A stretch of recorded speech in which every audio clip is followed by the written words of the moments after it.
सोलापूर जिल्ह्याच्या माळशिरस तालुक्यातील पिलीव येथील ब्रिटिशकालीन 1920 साली बांधकाम झालेल्या नीरा उजवा कालव्याला आज दिनांक 6 रोजी पहाटे 5च्या सुमारास भगदाड पडले।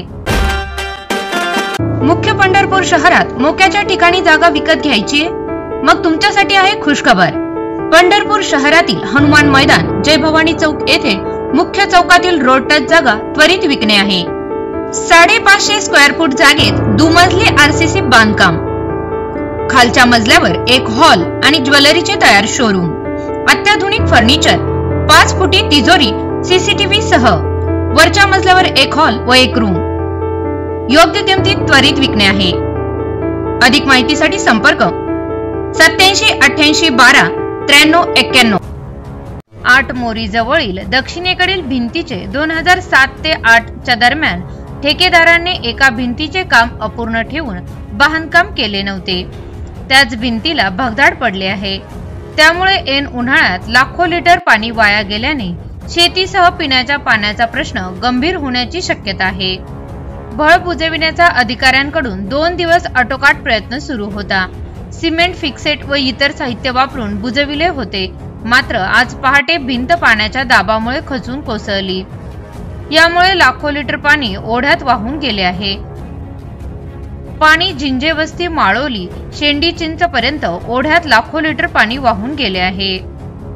अधिकाऱ्यांनी खुडूस येथील 77 चौकी व त्यावरील सर्व फाट्यांना पाणी सोडण्याचा निर्णय घेतला आहे। 6 तासात पाणी बंद होईल, त्यानंतर युद्ध पातळीवर कालव्याची दुरुस्ती करण्यात येणार असल्याचे वेळापूरचे शाखा अभियंता दिनेश राऊत यांनी सांगितले।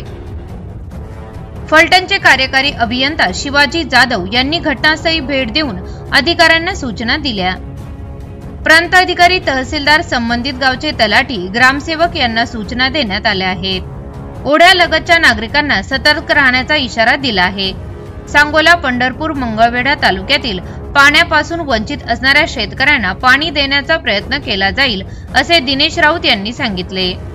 यावेळी ग्राम महसूल अधिकारी अमोल कांबळे, मंडळ अधिकारी विजय एखतपुरे, पोलीस नाईक सतीश धुमाळ, अमित जाधव यांनी घटनास्थळी भेट दिली।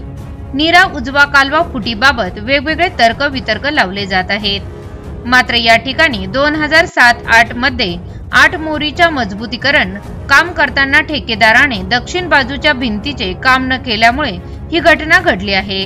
त्यामुळे ठेकेदाराची चौकशी करून दुरुस्तीचा खर्च वसूल करावा, अशी मागणी नागरिकांनी केली आहे।